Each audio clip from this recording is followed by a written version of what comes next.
Hello बच्चों।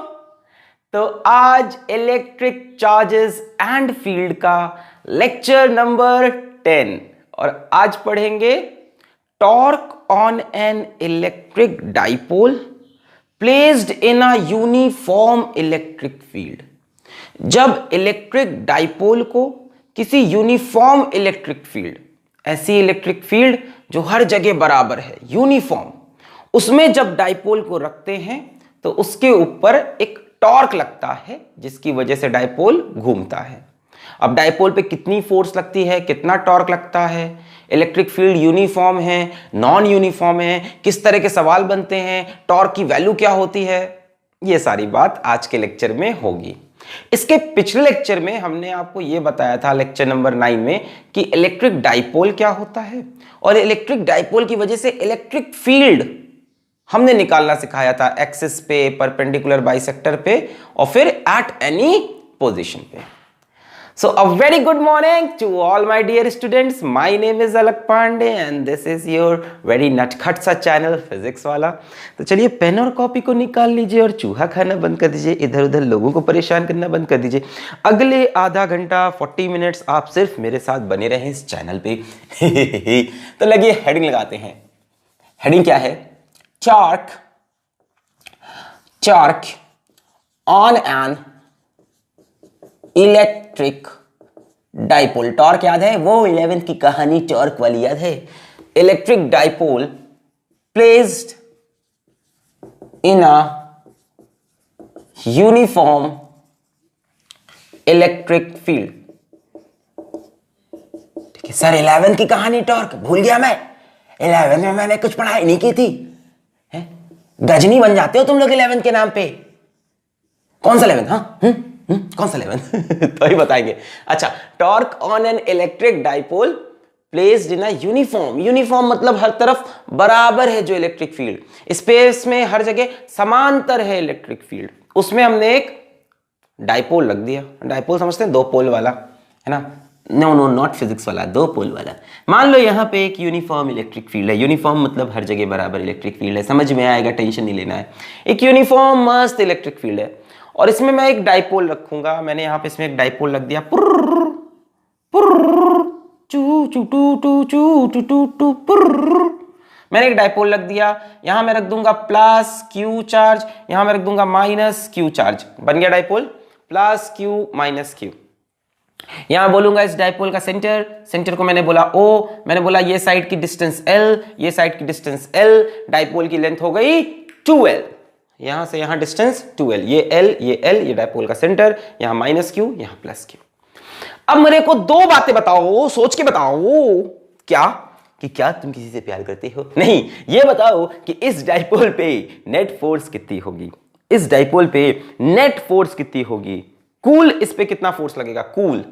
तो आपको पता है कि कोई भी चार्ज जब इलेक्ट्रिक फील्ड में होता है तो उसके ऊपर एक फोर्स लगता है।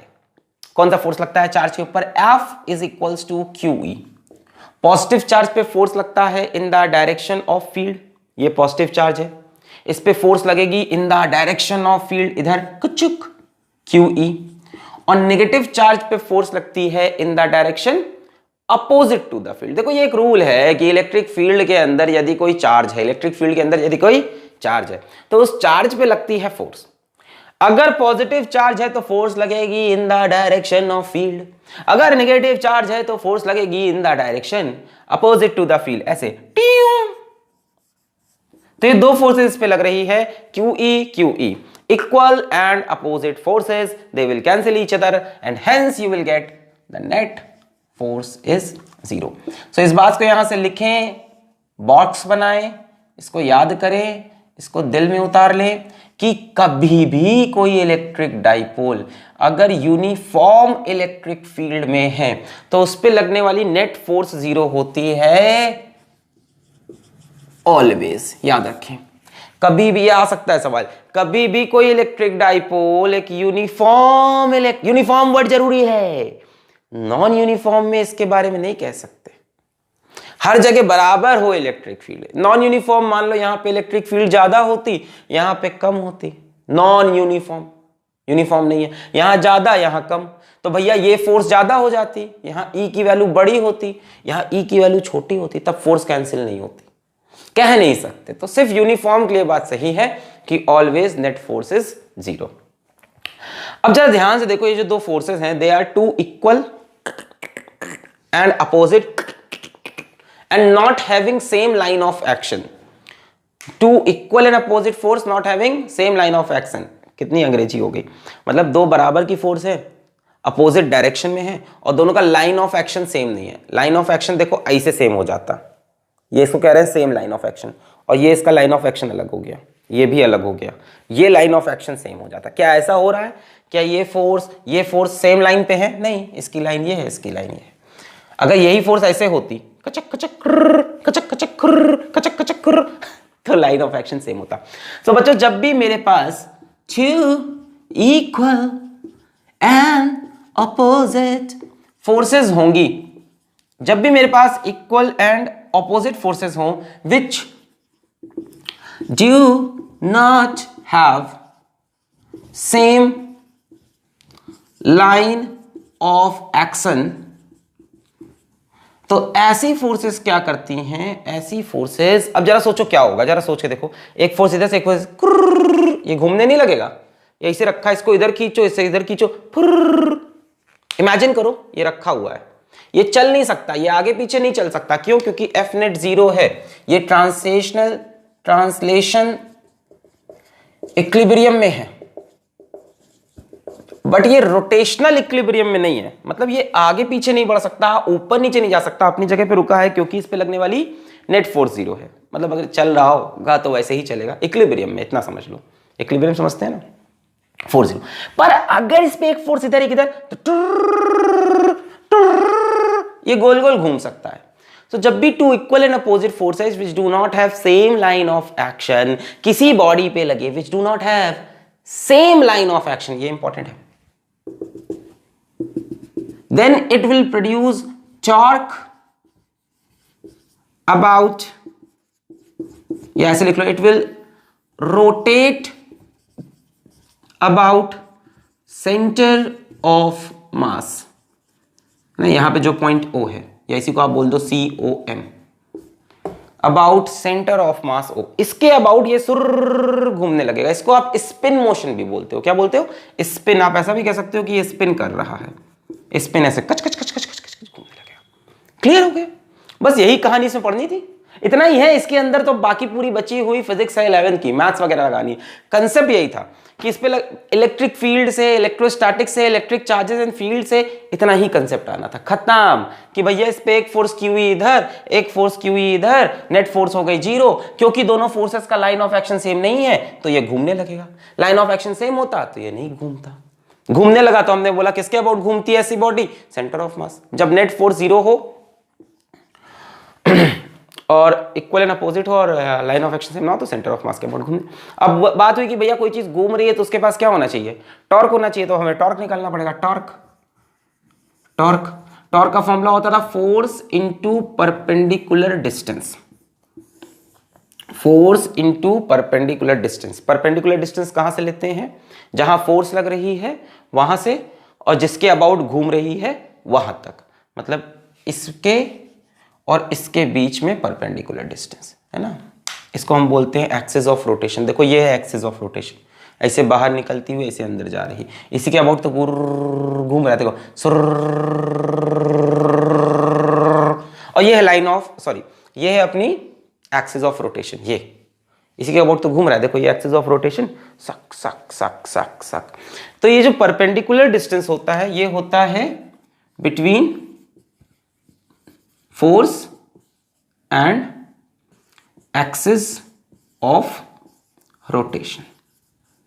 ठीक है, इसमें एक्सिस ऑफ रोटेशन देख रही है, ये रही सन, ये, और ये रही फोर्स। इनके बीच का परपेंडिकुलर डिस्टेंस। जरा सोचो क्या होगा? ये है एक्सिस ऑफ रोटेशन, इसी का अबाउट तो घूम रहा है, सबको दिखाई पड़ रहा है, डाइपोल ऐसे कुछ कुछ कुछ कुछ कुछ कुछ कुछ। तो ये फोर्स और ये एक्सिस ऑफ रोटेशन, इनके बीच का परपेंडिकुलर डिस्टेंस। ये परपेंडिकुलर डिस्टेंस है क्या? ये रहा परपेंडिकुलर डिस्टेंस। ध्यान से देखो, इस लाइन और इस फोर्स के बीच का ये परपेंडिकुलर डिस्टेंस है कि नहीं है? ये देखो ये फोर्स है, ये हुआ परपेंडिकुलर डिस्टेंस, ये वाला। बच्चों ये एंगल L है। अब एक काम करते हैं, मान लेते हैं कि इलेक्ट्रिक फील्ड से ना से ये डाइपोल थीटा एंगल बना रहा है। लेट्स जस्ट अज्यूम कि इलेक्ट्रिक फील्ड से डाइपोल थीटा एंगल बना रहा है। अगर ये एंगल थीटा तो ये एंगल थीटा, ठीक है। एल के दो कंपोनेंट होंगे, इधर आएगा एल कॉस थीटा, इधर आएगा एल साइन थीटा। सबको ये बात समझ में आती है? ये एल है, ये थीटा है, तो इस तरफ कंपोनेंट होता है कॉस थीटा, इस तरफ साइन थीटा। जिधर एंगल थीटा हो उधर कंपोनेंट कॉस थीटा को ले लो स्वाहा, उसके परपेंडिकुलर में साइन थीटा आता है स्वाहा, एल साइन थीटा। यानी अगर हमें टॉर्क निकालना है इसकी वजह से, so force into perpendicular distance. Clear है ना परपेंडिकुलर डिस्टेंस वाली कहानी? ये है एक्सिस ऑफ रोटेशन, सुक सुक सुक सुक सुक सुक, और ये है फोर्स, ट्यू ट्यू ट्यू। ये देखो इनके बीच का परपेंडिकुलर डिस्टेंस, ट्यू ट्यू ट्यू। अरे भैया ये एक्सिस ऑफ रोटेशन, ये फोर्स, देखो परपेंडिकुलर डिस्टेंस यही तो है, और यही परपेंडिकुलर डिस्टेंस कितना आया? एल से। अब क्लियर है? This is force, this is axis of rotation, this is axis of rotation, this is force. See this is the perpendicular distance, कितना है? L sine theta. तो इसकी वजह से टॉर्क बनेगा Q E into L sine theta. अच्छा इसकी वजह से भी तो टॉर्क बनेगा सर? बिल्कुल बनेगा, बिल्कुल बनेगा, बिल्कुल बनेगा। तो दोनों की वजह से हमें टॉर्क निकालना है। मैं इसको आप एक ही इजाजत हो तो मैं मिटा दूं, इजाजत है? मिटा दूं? Okay. It rotates about centre of mass. यहां तक बात क्लियर हो गई। Net force on the body is zero. अगर डाइपोल यूनिफॉर्म इलेक्ट्रिक फील्ड में है तो नेट फोर्स जीरो ही होगा। अब बात हो रही है टॉर्क की। तो बच्चों यहाँ पे टॉर्क की अगर हम बात करें तो यहाँ पे दो टॉर्क बनेंगे, एक ये बनाएगा, एक ये बनाएगा। ये भी घुमाना चाह रहा है, ये भी घुमाना चाह रहा है। तो टॉर्क 1 प्लस टॉर्क 2। अब पता नहीं प्लस हो कि माइनस हो, समझ रहे हो ना? मतलब टॉर्क तो वेक्टर क्वांटिटी है ना। क्या बता दोनों का टॉर्क अपोजिट डायरेक्शन में हो, कैंसिल होकर नेट टॉर्क जीरो आ जाए, क्या ही पता।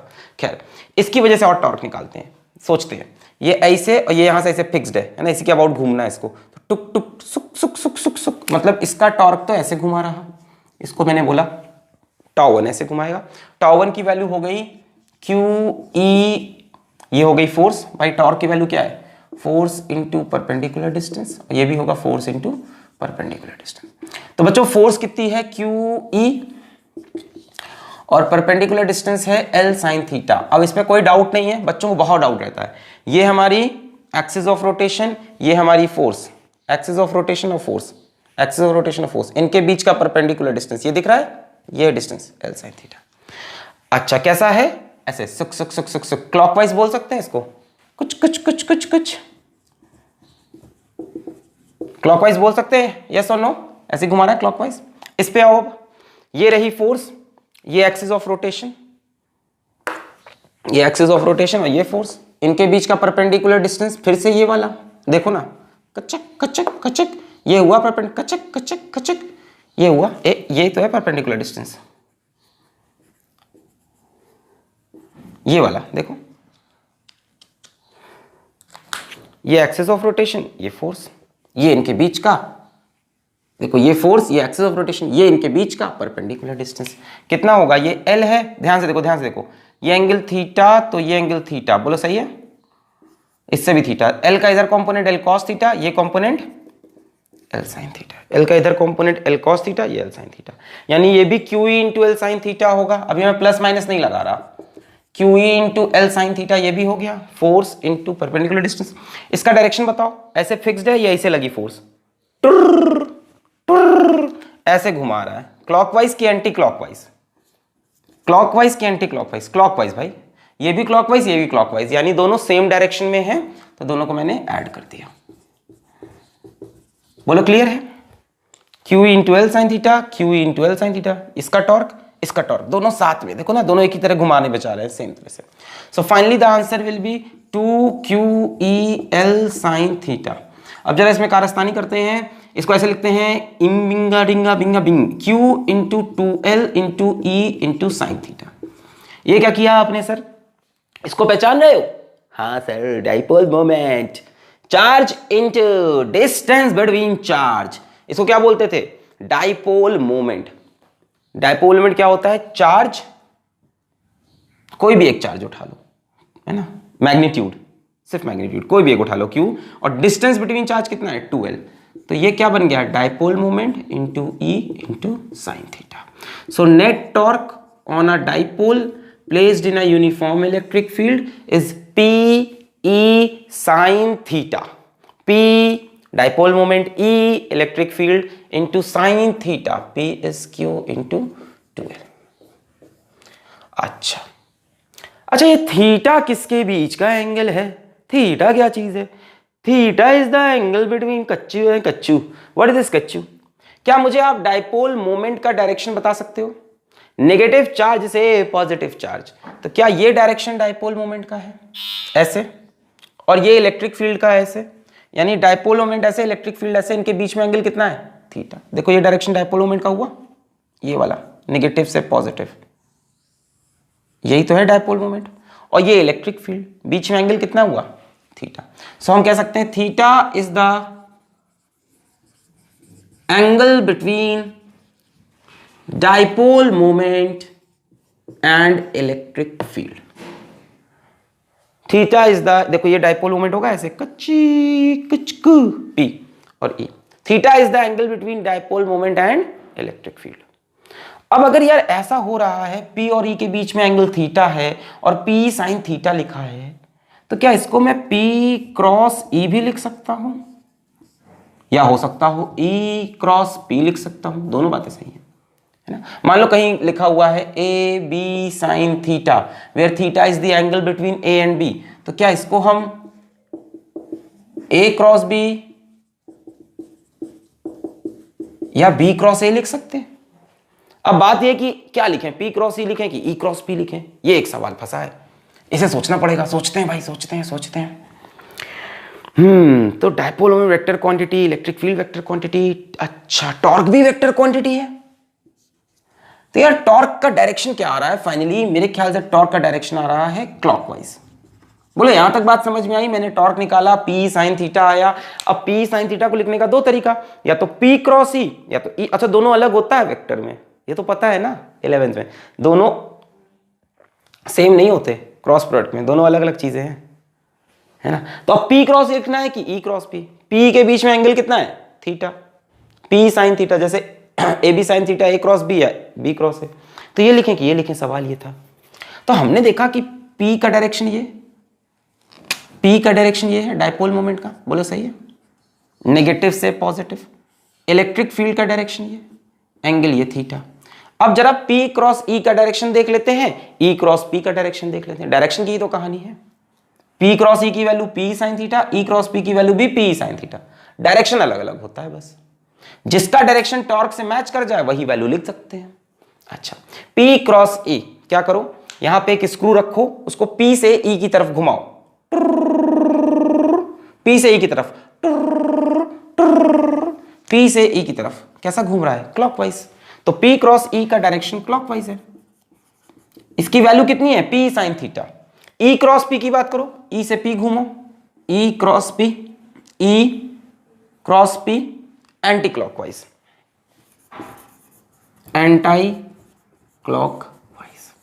E क्रॉस P की वैल्यू कितनी होती है, EP sine theta, P cross E की P साइन थीटा, पर डायरेक्शन किसका मैच कर रहा है टॉर्क के साथ, P क्रॉस E। सो इसको हम रिजेक्ट कर देंगे, इसको हम सही बोलेंगे। So our final answer will be torque on an electric dipole placed in a uniform electric field is P cross E vector form में। Final answer P cross E vector form में। Scalar form में value कोई पूछे तो P E sine theta, vector form में P cross E। ये भी हो सकता था, इसकी वैल्यू भी कितनी होती है, E P साइन थीटा, पर इसका डायरेक्शन यार एंटी क्लॉकवाइज। E से P घुमाओ, E cross P anti clock, P से E क्लॉकवाइज, और टॉर्क क्लॉकवाइज आ रहा था। क्लियर, यही है torque on an electric dipole placed in a uniform electric field, P cross E। इसका डेरिवेशन कई बार पूछ लेता है पेपर में, नोट कर लें। कर लिया, चलिए अब इस पे आपसे एक दो बातें करना स्टार्ट करें। नोट कर लिया पूरा, डाइपोल मोमेंट नेगेटिव से पॉजिटिव, P E के बीच का angle theta, P cross E इधर आ रहा था, टॉर्क भी इधर आ रहा था, तो हमने कह दिया दोनों सेम है। वैल्यू P साइन थीटा आ रही थी।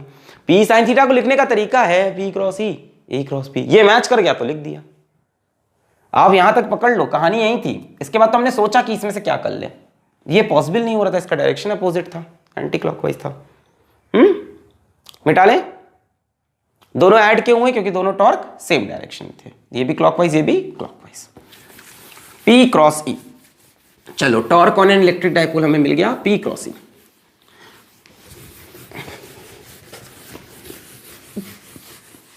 अच्छा, अब बात करते हैं कि ये टॉर्क मैक्सिमम कब होता है और मिनिमम कब होता है, इस पे बात करते हैं। टॉर्क की वैल्यू P क्रॉस E। अब हम बात करेंगे कि ये टॉर्क कब मैक्सिमम और कब मिनिमम। सब पहला सवाल, when is this torque, when is this torque maximum.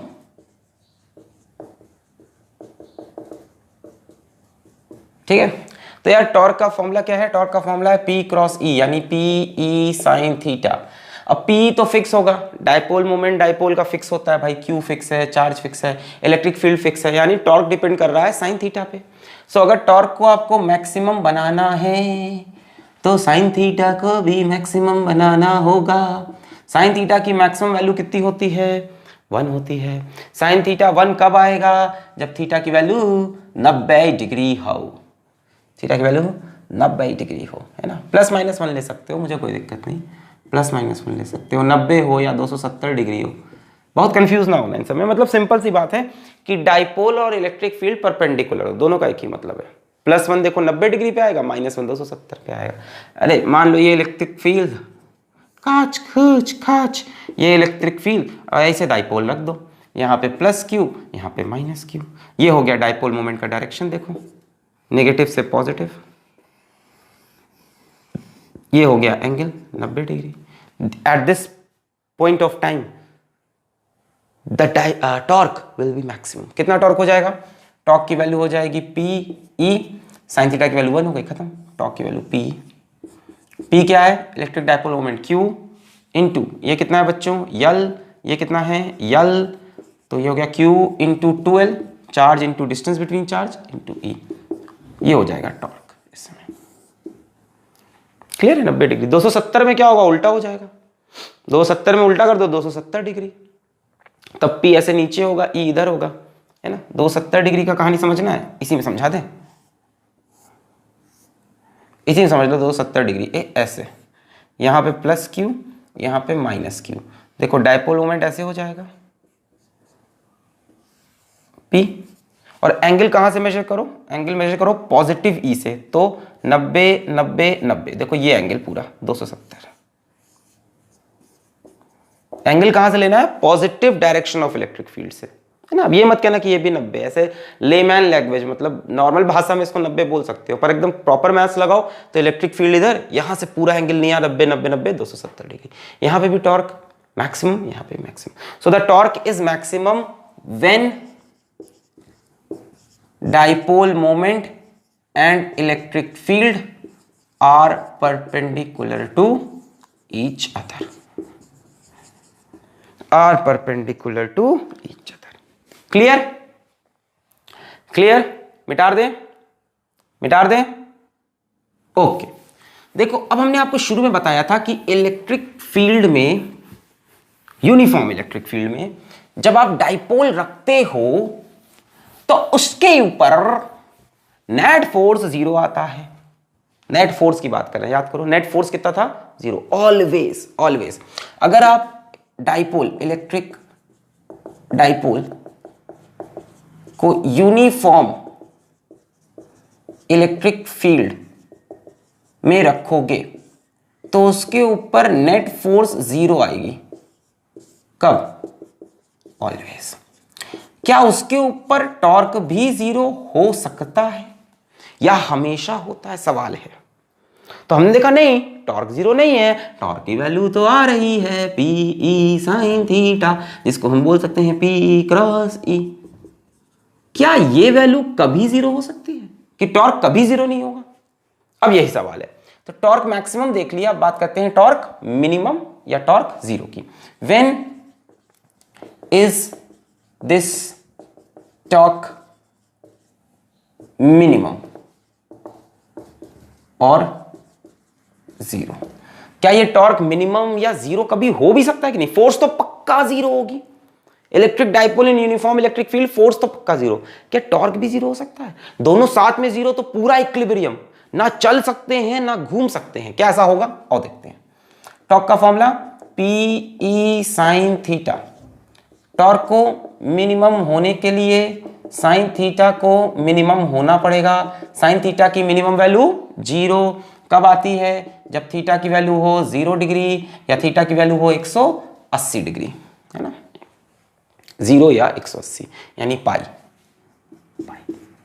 हाँ तो है, दो कंडीशंस हैं जब टॉर्क जीरो होगा। डेफिनेटली भाई साइन थीटा की वैल्यू जीरो हो जाएगी, टॉर्क जीरो। हाँ तो टॉर्क जीरो की कंडीशन है मेरे पास, यानी torque is equals to zero under these two conditions. जब डाइपोल मोमेंट और इलेक्ट्रिक फील्ड के बीच में एंगल जीरो हो या 180 हो। जैसे दोनों बनाया जाए, ध्यान से, दोनों अच्छे समझा देता हूं ये पे, ध्यान से। अब इसके नोट्स जो पीडीएफ फॉर्मेट में आएंगे वहां पे ये चीजें बहुत डिटेल में मैंने लिखी है और यहां मैं उसको पूरा एक्सप्लेन करूंगा, सुनना ध्यान से। दोनों सिचुएशन को मैं कंप्लीटली एक्सप्लेन करेगा। दो केस में टॉर्क की वैल्यू जीरो हो सकती है। पहली वाली है, यहां पे इलेक्ट्रिक फील्ड कितनी है? ई, इसमें भी कितनी है? ई। अच्छा ठीक है, और पहले इसकी बात करते हैं। When theta is equals to zero, cheetah नहीं theta, cheetah is equals to zero. चीटा खाएगा क्या चूहा खाने के बाद? Theta is equals to zero. अच्छा, मतलब डाइपोल मोमेंट और इलेक्ट्रिक फील्ड में एंगल जीरो। ऐसा ऐसा, यहां माइनस क्यू, यहां प्लस क्यू, ये डाइपोल मोमेंट का डायरेक्शन, पी यही इलेक्ट्रिक फील्ड का डायरेक्शन, ई, एंगल कितना हो गया? जीरो। बोलो समझ में आया? इस केस में नेट टॉर्क बॉडी पे कितना होगा? Zero. Net torque zero, theta zero पे टाउ नेट जीरो। जरा इसको फील करोगे? पता है क्यों जीरो हुआ? क्योंकि जो दो इक्वल एंड अपोजिट फोर्सेस थी ना, उनका लाइन ऑफ एक्शन सेम हो गया। शुरू में मैंने क्या था? शुरू में आपने कहा था कि जब two equal and opposite force हो जिनका लाइन ऑफ एक्शन अलग अलग हो, यहां लाइन ऑफ एक्शन सेम। चलो देखो, इस पे कितनी फोर्स लगेगी? क्यू ई, इधर माइनस क्यू पे इलेक्ट्रिक फील्ड के ऑपोजिट डायरेक्शन में, इधर। हाँ या ना? यस और no? Yes sir. Minus Q में फील्ड के अपोजिट डायरेक्शन में क्यू ई, प्लस क्यू में फील्ड के डायरेक्शन में क्यू ई। क्या इस फोर्स से बॉडी रोटेट कर सकती है? कभी ना करेगी। इस फोर्स से ये खिंचेगा डाइपोल कि इसमें स्ट्रेस आएगा, बट ये घूम नहीं सकता। अब समझे? Because the to forces have same line of action. ये देखो, यही मैंने कहा था कि अगर इन्हीं दोनों फोर्सेस का लाइन ऑफ एक्शन सेम हो जाए तो टॉर्क ना बन पाएगा। तो टॉर्क भी जीरो, फोर्स भी जीरो। टॉर्क भी जीरो, फोर्स भी जीरो। फोर्स तो हमेशा जीरो होती है, नेट फोर्स डाइपोल पे हमेशा जीरो अगर यूनिफॉर्म इलेक्ट्रिक फील्ड में है। ये वर्ड इंपॉर्टेंट है। तो भैया फोर्स भी जीरो, टॉर्क भी जीरो, ये तो इक्विलिब्रियम है। बॉडी ना चल सकती है, ना घूम सकती है, ना बात कर सकती है, ना चूहा खा सकती है। बॉडी इक्विलिब्रियम में, मस्त इक्विलिब्रियम, मस्त इक्विलिब्रियम। जब बॉडी पे नेट फोर्स जीरो हो, टॉर्क जीरो हो, तो बॉडी कंप्लीट इक्विलिब्रियम में। अच्छा जरा इस पे आओ, इस पे आओ। Theta is equals to 180। 180 180 180 कैसे बनेगा? कैसे बनेगा? कैसे बनेगा? कैसे बनेगा? कैसे बनेगा? सोच के बनेगा, मेहनत से बनेगा। यहाँ माइनस क्यू, यहाँ प्लस क्यू लगाएगा। डाइपोल का डायरेक्शन ये हो जाएगा, नेगेटिव से पॉजिटिव, नेगेटिव से पॉजिटिव। अब देखो इलेक्ट्रिक फील्ड ऐसे, डाइपोल ऐसे, एंगल कितना हो गया रे? 180 डिग्री। 180 डिग्री पे भी डाइपोल पे नेट फोर्स जीरो, ये तो ऑलवेज, और नेट टॉर्क भी जीरो क्योंकि साइन 180 की वैल्यू जीरो। अब जरा सुनो, इसमें भी जरा देखो क्या हुआ। प्लस क्यू पे फोर्स किधर लगेगी? In the direction of field, इधर क्यू ई। माइनस क्यू पे किधर लगेगी? In the direction opposite to field, ऐसे क्यू ई। ध्यान से देखो, in these two forces have same line of action. ऐसे दबाएगा डाइपोल, कैसे? डाइपोल ऐसे घूमेगा क्या? घूमेगा क्या? नहीं घूम पाएगा। अगर थोड़ा सा ऐसे होता है ना तो घूम जाता, थोड़ा सा ऐसे होता तो घूम जाता। इन दो कंडीशन में डाइपोल नहीं घूम सकता, when theta is 0 and when theta is 180, dipole can not rotate. Dipole पे नेट फोर्स भी 0, नेट टॉर्क। क्लियर हो गया? Because the forces have same line of action. या सिंपल फॉर्मूले समझ लो, P sin थीटा में थीटा 0 पे sin थीटा 0, थीटा 180 पे sin थीटा 0, तो टॉर्क 0। यानी ये भी इक्विलिब्रियम है। वाह वाह सर, दो दो बार इक्विलिब्रियम। अब अगर आपको याद हो क्लास 11th में, नहीं क्लास 11 की बात नहीं करना सर क्लास 11 की बात नहीं, वो सदमा। पर अगर आपको याद हो क्लास 11th में दो तरह के इक्विलिब्रियम पढ़े थे, तीन तरह के पढ़े थे सर, आपने पढ़ाए होंगे। एक था स्टेबल, एक था अनस्टेबल, एक था न्यूट्रल। अब देखो क्या क्या होते हैं, स्टेबल, अनस्टेबल, न्यूट्रल। ये वाला जो इक्विलिब्रियम है बच्चों, ये स्टेबल इक्विलिब्रियम है। ये वाला जो इक्विलिब्रियम है ये अनस्टेबल है। न्यूट्रल यहां मिलेगा नहीं।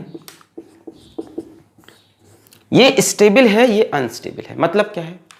देखो, स्टेबल इक्विलिब्रियम ऐसा होता है जिसमें बॉडी बहुत खुश हो, इतनी खुश हो कि वहां से अगर थोड़ा सा हिलाओ बॉडी को, ऐसे बोलो ए यहां से हटो, नहीं वापस आ जाएगी। थोड़ा सा ऐसे हिलाओ, नहीं वापस आ जाएगी। स्टेबल इक्विलिब्रियम ऐसी पोजीशन जहां से बॉडी को अगर स्लाइटली डिस्टर्ब करें, तो it returns back to its original position, to return back to its stable equilibrium position.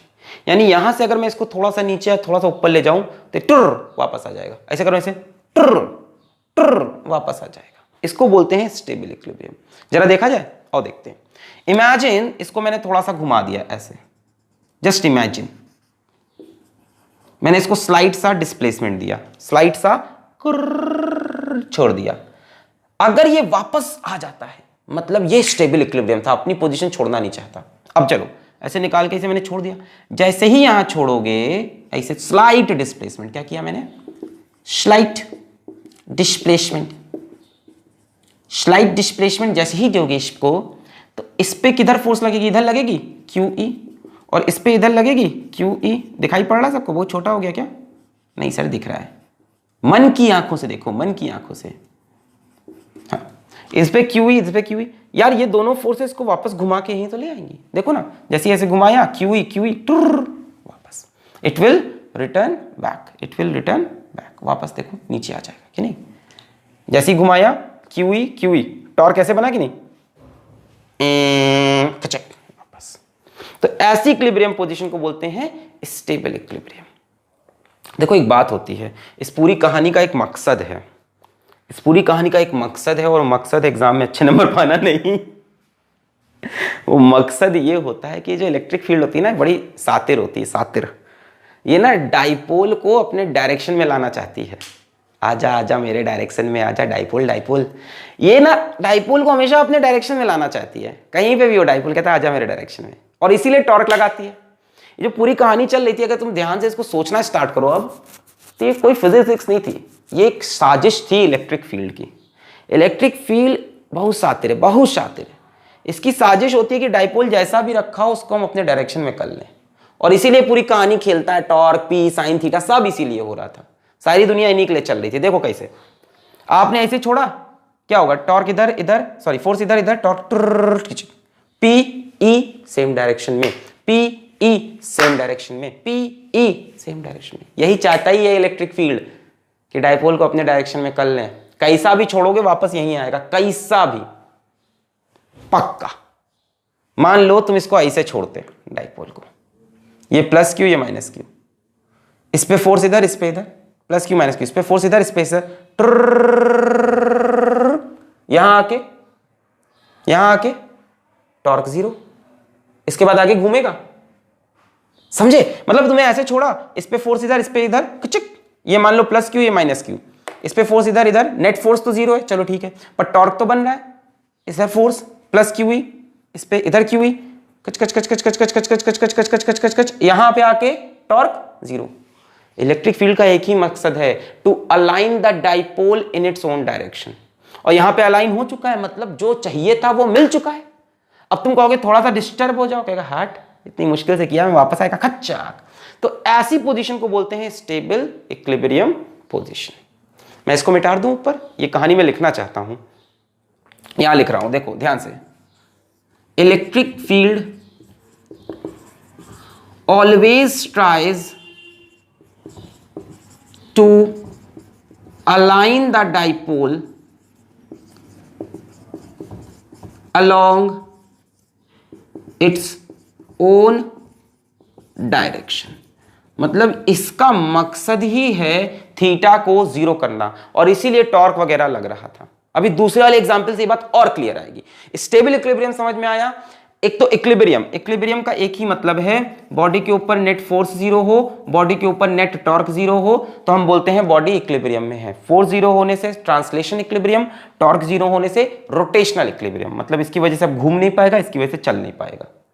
Force की वजह से चलता है, फोर्स जीरो नहीं चले, मतलब चलता तो है भाई, यूनिफॉर्म वेलोसिटी, समझते हैं उस बात। स्टेबल मतलब कि अगर यहां से थोड़ा सा हिलाएं किसी भी तरफ, थोड़ा सा भी डिस्टर्ब करें तो वापस आ जाए। डिस्टर्ब किया, क्यूई लगा, वापस। नीचे भी डिस्टर्ब कर सकते हो, नीचे करो ऐसे। अब पॉजिटिव पे फोर्स इधर, नेगेटिव पे फोर्स इधर, कचक कचक, देखो ऐसे डिस्प्लेस कर लो, कहीं भी करके देख लो, सब आएगा सेम। मान लो स्लाइड डिस्प्लेस किया, इस पे फोर्स इधर क्यूई, इस पे फोर्स इधर क्यूई, बताओ क्या होगा? वापस। इलेक्ट्रिक फील्ड यही करता ही है, डाइपोल को अपने डायरेक्शन में लेके आता है टॉर्क लगा के। और अगर इसी पोजीशन में है ऑलरेडी तो स्टेबल इक्विलिब्रियम, यहां से नहीं हिलना चाहता, अनस्टेबल। अगर इक्विलिब्रियम पोजीशन से स्लाइट सा डिस्प्लेसमेंट देने पे बॉडी उसी डायरेक्शन में आगे बढ़ जाए, है ना? तुमने डिस्प्लेस किया, वापस आओगी नहीं, अच्छा लगा हमें, चेक। अनस्टेबल इक्विलिब्रियम मतलब बॉडी बड़ी अनरेस्ट में है, यहां हम रहना नहीं चाहते, बांध के रखा है। मैं हूं तो इक्विलिब्रियम में, मैं बंधी हुई हूं, काश मुझे कोई यहां से आजाद करते। इसको आपने थोड़ा सा आजाद किया ना तो ये वापस नहीं आएगी, आजादी मिल गई, घूम जाएगी। जैसे इसको आजाद करोगे, टर, हम जा रहे हैं। आओ देखते हैं कैसे। जरा इसको थोड़ा सा डिस्प्लेस करो, ये मैंने इसको थोड़ा सा डिस्प्लेस कर दिया, यहां प्लस क्यू, यहां माइनस क्यू। प्लस क्यू पे फोर्स लगेगी in the direction of field QE, minus Q पे लगेगी in the direction opposite to field QE। बताओ इस पे टॉर्क कैसे लग रहा? आपने डिस्प्लेस ऐसे किया है, टॉर्क बताओ कैसे लगेगा? QE इधर QE ऐसे लगेगा, ऐसे धक। तो यार तुमने ऐसे डिस्प्लेस किया ना, ऐसे कुचुक। अगर स्टेबल होता तो ये वापस कुचुक हो जाता, क्यू टीयू, पर ऐसा नहीं, अनस्टेबल था। जैसे ही किया QE इधर टों, मतलब तुमने इस डायरेक्शन में डिस्प्लेस किया और बॉडी फर्दर इसी डायरेक्शन में चली भी गई, बॉडी का मोशन इसी डायरेक्शन में, वापस अपनी पोजीशन पे आना ही नहीं चाहती, काहे कि वो अनस्टेबल इक्विलिब्रियम है। समझ गए? डिस्प्लेस करके चेक कर लिया करो, डिस्प्लेस किया, कचिक टर, QE धाड़। अच्छा होगा क्या, जरा सोचो होगा क्या, क्यों इधर क्यों गया? Electric field tries to align the dipole along its own direction, वही होगा। देखो ये घूम के वापस ऐसा हो जाएगा, कचक।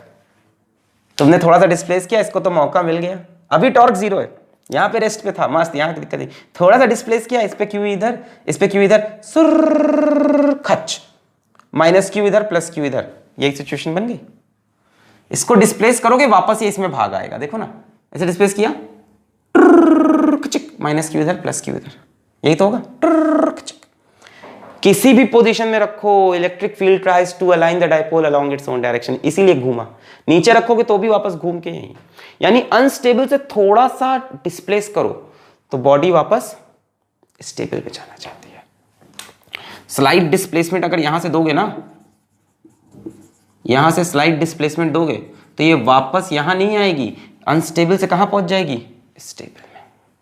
समझ में आ गया होगा? देखो स्लाइड से डिस्प्लेसमेंट दिया, ये इधर क्यू इधर क्यू, सर खचक, माइनस क्यू इधर, प्लस क्यू, देखो माइनस क्यू इधर, प्लस क्यू इधर, कितना पी भी ऐसे, ई भी ऐसे, ये वाला सिचुएशन बन गया। तो इसको बोलते हैं अनस्टेबल। जहां से बॉडी को स्लाइड से डिस्प्लेस करो तो बॉडी कहां पहुंच जाए? स्टेबल इक्विलिब्रियम में। कहानी समझ में आ गई? दो बार इक्विलिब्रियम मिलेगा, एक 0 पे, एक 180 पे। 0 वाला स्टेबल, 180 वाला unstable. Net force always 0। Net torque के बारे में क्या कहते हो?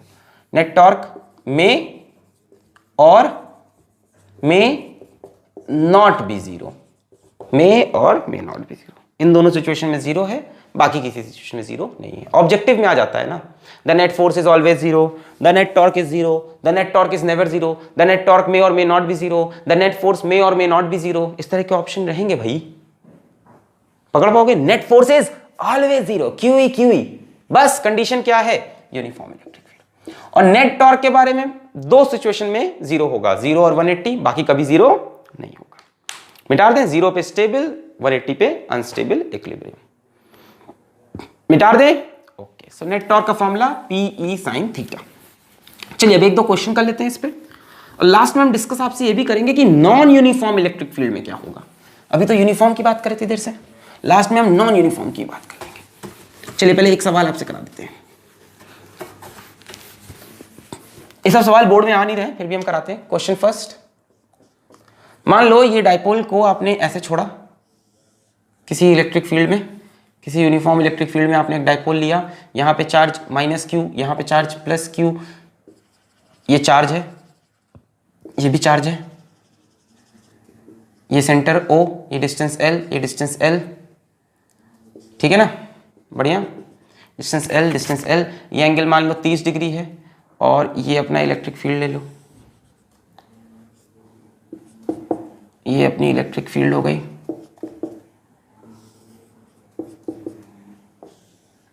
एंगल कितना इलेक्ट्रिक फील्ड और डाइपोल के बीच में? 30 डिग्री, ठीक है। और ये जो चार्जेस हैं इनका कुछ ना कुछ मास भी होगा, मास है। मैंने पहले लेक्चर में बताया था चार्ज बिना मास के नहीं हो सकता, मास बिना चार्ज के रह सकता है, चार्ज बिना मास के नहीं हो सकता, मास m है। हमसे पूछा कि आपने इस सिचुएशन में इसको छोड़ा, रहे इतनी काहे बार लिख दिए रे, हाँ आपने इसको इस सिचुएशन में छोड़ा, just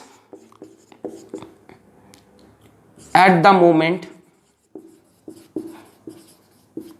dipole is released, find angular acceleration, क्या बोलते थे इसको? Alpha of dipole. याद है एंगुलर एक्सेलरेशन निकालते थे अल्फा, वो पूछा है यहाँ पे। सोचें जेईई मेंस में आने के लिए एक खूबसूरत सा सवाल, मेंस लेवल का एक खूबसूरत सवाल, कॉम्बिनेशन ऑफ टॉपिक्स। क्लास 11 से रोटेशन उठा लिया, क्लास 12 से इलेक्ट्रिक डाइपोल, इलेक्ट्रिक फील्ड।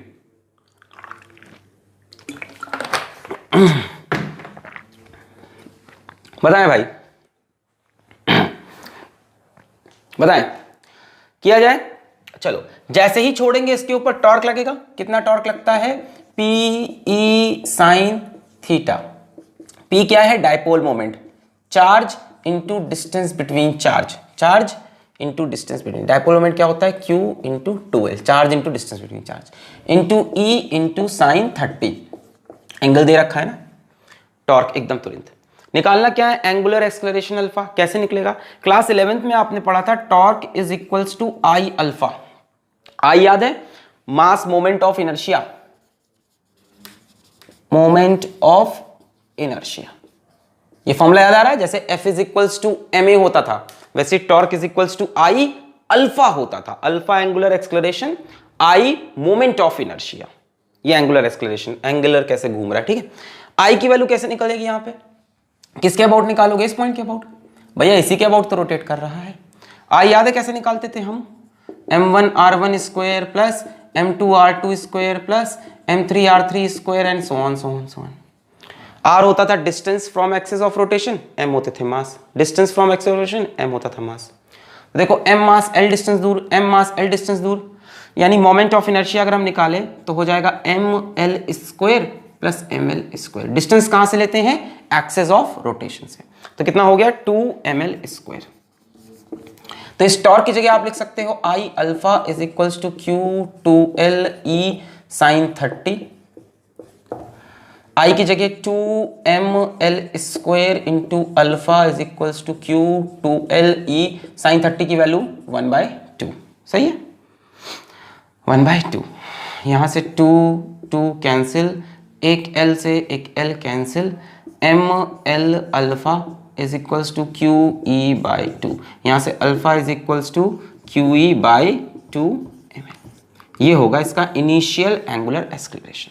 वैसे तो चेंज होगा ना एंगुलर एक्सेलरेशन, क्योंकि टॉर्क चेंज होगा, ये भी समझो, टॉर्क लगातार चेंज होगा, पी साइन थीटा, थोड़ा सा घुमा थीटा चेंज हो गया, टॉर्क चेंज, थोड़ा सा घुमा थीटा चेंज हो गया, टॉर्क चेंज। टॉर्क कम होता जाएगा, कम क्यों होता जाएगा? थीटा कम होता जाएगा, देखो जैसे जैसे घूमता जाएगा थीटा कम हो जाएगा, टॉर्क कम, टॉर्क कम, टॉर्क कम, यहाँ के टॉर्क जीरो। अब फील्ड समझ में आ गया? इलेक्ट्रिक फील्ड इसको घुमाना चाहिए, पहले बहुत दूर था, बहुत तेजी से घुमाई, फिर धीमे धीमे धीमे धीमे आजा आजा आजा आजा आजा, अलाइन हो गया, काम खत्म। क्लियर ये क्वेश्चन? समझ में आ गया?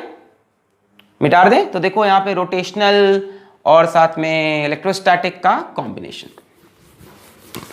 जरा एसएचएम से कॉम्बिनेशन कराएं इसका। एसएचएम पढ़ रखा है कि छोड़ के आए? अब जो लोग छोड़ के आए उनके लिए सवाल भी छूट जाएगा, पर हमें तो कराना पड़ेगा। देखो जेईई मेंस का एक प्यारा सवाल और क्या बन सकता है कि आपने वही इलेक्ट्रिक डायपोल लिया, इलेक्ट्रिक फील्ड में रखा और स्लाइड से डिस्प्लेस कर दिया, है ना। ये देखो सवाल मैं लिख नहीं रहा हूं, यहां बना के समझा देता हूं। ये एक यूनिफॉर्म इलेक्ट्रिक फील्ड है, इसमें एक डायपोल रखा था मस्त, ये एक यूनिफॉर्म इलेक्ट्रिक फील्ड है, ठीक है। इसमें एक मस्त डायपोल रखा था इसे शुरू में प्यार से, ऐसे खूबसूरत से ऐसे, है ना। इसकी ज़िंदगी अच्छी चल रही थी, मस्त भाजी पाव खा रहा था, खुश था, माइनस क्यू प्लस क्यू, ठीक है। ये चार्ज, ये चार्ज, इसका मास m, इसका मास m, इसे नहीं पता था दुनिया में और क्या क्या हो सकता है। फिर ये डायपोल मोमेंट मस्त एकदम खुश, स्टेबल इक्विलिब्रियम, हमने इसको स्लाइड सा डिस्प्लेस कर दिया। क्या किया? स्लाइड सा displace. If we displace dipole slightly from stable equilibrium position, तो अगर इसको हम स्लाइड सा डिस्प्लेस करें तो आपको पता है क्या होगा? इलेक्ट्रिक फील्ड इसको वापस लाएगी, जैसे ही छोड़ोगे इधर क्यू हुई, इधर क्यू, ऐसे वापस होगा। क्या कि वापस आके यहाँ रुक नहीं पाएगा। क्यों? अरे पढ़ा, अरे देखते हो कि नहीं, जब हम लोग साइकिल का ब्रेक लगाते हैं तो रुकते नहीं, थोड़ा आगे जाके रुकते हैं। वही बात इसने ऐसे क्या, ऐसे आके देखो, ये ऐसे पहले थोड़ा सा स्लाइड डिस्प्लेस करो, इसे पहले तो इमेजिन करो जिंदगी में, इमेजिन किया सर, इसको स्लाइड सा डिस्प्लेसमेंट दिया, ठीक है। ये एल सबको पता है सब, हमने इसको स्लाइड सा डिस्प्लेसमेंट दिया, ठीक है। छी कितना गंदा हो गया सर, अब क्या होगा सर, मेरे से कौन शादी करेगा, मैं इतना गंदा दिख रहा है, एल एल तो मैंने इसको स्लाइड सा डिस्प्लेस किया, ठीक है। प्लस क्यू माइनस क्यू, यहां से मान लो मैंने इसको थोड़ा सा छोटा सा प्यारा सा डिस्प्लेसमेंट दिया, थीटा, एंगुलर डिस्प्लेसमेंट थीटा, छोटा सा प्यारा सा नन्ना सा मुन्ना सा angular displacement theta. Theta displacement देने के बाद अब मुझे बताओ कि इसके ऊपर टॉर्क किधर लगेगा? क्यू इधर, क्यू इधर, सुर वापस, पर ये वापस यहां रुकेगा थोड़ी ना, सुर कच, फिर रुका, थोड़ा सा आगे भाग आएगा ड्यू टू इनर्शिया, सुर खचक, फिर वापस टॉर्क प्लस क्यू पे इधर, माइनस क्यू पे फोर्स इधर, टुर खचक, फिर ऊपर निकलेगा, टुर कच कच कच कच कच। तो यहां पे ये ऑसिलेशंस करना स्टार्ट कर देगा। Right, if we displace dipole slightly from stable equilibrium position, it will oscillate with small frequency. You have to find the time period of that oscillation. आपका सवाल है कि ये जो SHM होगा, खच खच खच खच, पहले प्रूफ करो SHM होगा कि नहीं। Find the time period T of oscillation. SHM feel हुआ है सबको कि नहीं? आपने इसको थोड़ा सा डिस्प्लेस करके छोड़ा, क्यू इधर, सुर वापस आया, रुक नहीं पाया। ये देखो प्लस क्यू, ये माइनस, ये प्लस क्यू, ये माइनस, सुर वापस आया, रुक नहीं पाया, फिर इधर सुर। अब प्लस क्यू पे फोर्स इधर, माइनस क्यू पे इधर, खिचिक खिचिक खिचिक टी, फिर यहाँ आया, फिर ऊपर खिचिक खिचिक खिचिक खिचिक खिचिक। तो ऑसिलेशंस कर रहा है, उस ऑसिलेशन के टाइम पीरियड मांगा है। तो SHM के अगर आपको क्वेश्चन करने आते हैं तभी ये बनेगा आगे, वरना आप थोड़ा सा आगे बढ़ के नॉन यूनिफॉर्म इलेक्ट्रिक फील्ड समझे, या आप YouTube पे टाइप करें how to find time period of angular SHM। This is angular SHM। चलो सबसे पहले जैसे ही इसको मैंने घुमाया, आफ्टर स्लाइट डिस्प्लेसमेंट थीटा, इसके ऊपर लगेगा एक रीस्टोरिंग टॉर्क। कौन सा टॉर्क बोला? रीस्टोरिंग। बच्चों रीस्टोरिंग मतलब वापस लाने वाला, रीस्टोर करे ओरिजिनल पोजीशन पे, टाउ। जो वापस वहीं ले जाए जहां आया था, रीस्टोर। तो देखो इस पे फोर्स इधर QE, इस पे फोर्स इधर QE, तो मेरे ख्याल से तो टॉर्क इधर ही ला रहा है वापस कि चीक। तो टॉर्क की वैल्यू हो जाएगी बच्चों PE साइन थीटा। अब देखो यहां दिया है कि स्लाइट डिस्प्लेसमेंट, कैसा डिस्प्लेसमेंट है? स्लाइट डिस्प्लेसमेंट, मतलब थीटा स्मॉल है। क्या हमने मैथ्स में पढ़ा है कि अगर थीटा स्मॉल हो तो sine theta is nearly equal to theta? तो क्या मैं लिख सकता हूं tau is equals to PE theta, लिख सकते हैं। अच्छा, SHM की कंडीशन होती थी कि प्रूफ करो कि फोर्स प्रोपोर्शनल है -x के, याद आ गया? अगर SHM पढ़ा है मेरे से, वरना बुक में पढ़ा होगा। Force proportional to -x, force displacement के माइनस पे प्रोपोर्शनल है, यानी टॉर्क को प्रूफ करना होगा प्रोपोर्शनल टू -थीटा। भाई यहां फोर्स की जगह कौन आ गया? टॉर्क। डिस्प्लेसमेंट की जगह कौन आ गया? Angular displacement. ध्यान से देखो ये चीज है भी, जब आपने थीटा इधर घुमाया तो टॉर्क देखो इधर लगा, अपोजिट डायरेक्शन। देखो जब थीटा ऐसे घुमा रहे हैं तो टॉर्क खिचक, थीटा ऐसे तो टॉर्क ऐसे, और थीटा ऐसे घुमाते तो टॉर्क ऐसे, मतलब दोनों अपोजिट डायरेक्शन में। तो इसमें कोई गलत नहीं है कि अगर मैं ऐसे लिख दूं tau is equals to -PE theta, कोई बात नहीं, एकदम क्लियर जस्टिफाइड। या ऐसे लिख लो -थीटा वेक्टर फॉर्म में, टॉर्क की जगह I alpha is equals to PE minus theta. अब SHM में याद हो आपको एक्सक्लरेशन आना चाहिए था -ω²x। ये SHM की कंडीशन होती थी कि एक्सक्लरेशन की वैल्यू -ω²x दिख जाए। अब यहाँ एक्सक्लरेशन तो है नहीं, एंगुलर एक्सक्लरेशन इज इक्वल्स टू -ω², और x की जगह एंगुलर डिस्प्लेसमेंट थीटा। SHM की बातें हैं सब, आपको देखना पड़ेगा SHM का लेक्चर। लीनियर की जगह एंगुलर एक्सक्लरेशन, लीनियर डिस्प्लेसमेंट की जगह एंगुलर डिस्प्लेसमेंट।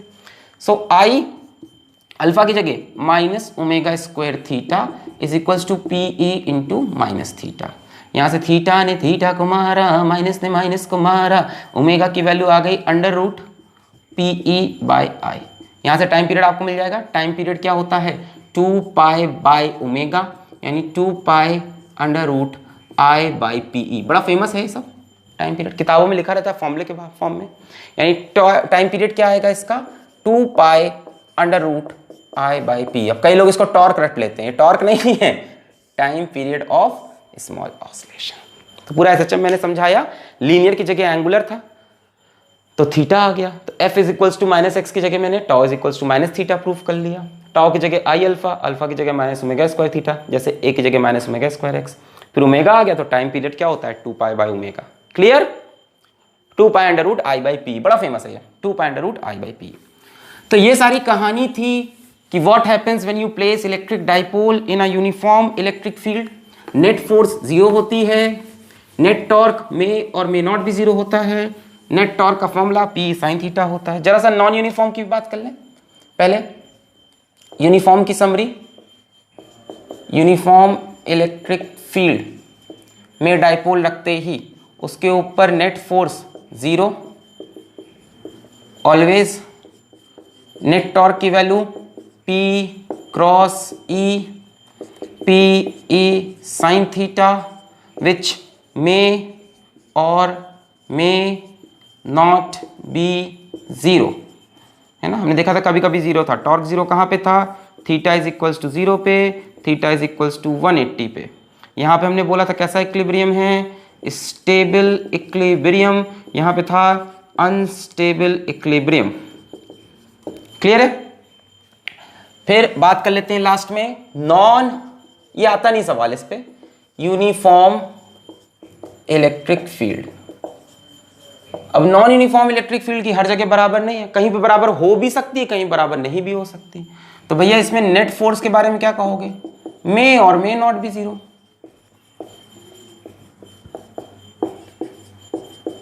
ठीक है। अब हो सकता हो यहाँ पे QE और यहाँ पे QE की वैल्यू अलग अलग हो सकता हो सेम हो, है ना। हो सकता हो यहाँ की इलेक्ट्रिक फील्ड यहाँ की इलेक्ट्रिक फील्ड सेम हो सकता हो अलग अलग हो, कभी 0 हो भी सकती है कभी नहीं। भाई नॉन यूनिफॉर्म, कहीं कहीं बराबर कहीं कहीं अलग अलग, कुछ भी, समझ रहे हो। तो QE सेम हो ना हो कोई गारंटी नहीं। नेट टॉर्क की बात भी सेम कहानी, मे और मे नॉट भी 0, इसीलिए इसका डिस्कशन हम नहीं करते। तो ये था पूरा lecture, torque on an electric dipole placed in a uniform electric field. पढ़ाई करते रहें, ऑल द वेरी बेस्ट।